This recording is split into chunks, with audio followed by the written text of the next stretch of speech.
حضرت علی رضی اللہ عنہ فرماتے ہیں کہ آپ صلی اللہ علیہ وسلم نے قیامت کی نشانیوں کو بیان کرتے ہوئے یہ بھی فرمایا کہ نمبر 1، جب ہر قوم کے اندر ایسے لوگ سردار بن جائیں جو ان میں سب سے زیادہ نالائق، کمینے اور لالچی ہوں۔ نمبر 2، انتظامات نالائق لوگوں کے سپرد کر دیے جائیں۔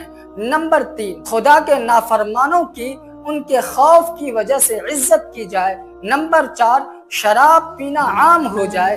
نمبر 5، ناچ گانے اور لہو و لعب کے آلات عام ہو جائیں، بکثرت ہو جائیں۔ نمبر 6، زناکاری کی کثرت ہو جائے۔ نمبر 7، امت کے بعد والے لوگ پہلے لوگوں کے اوپر لعنت بھیجنے لگے۔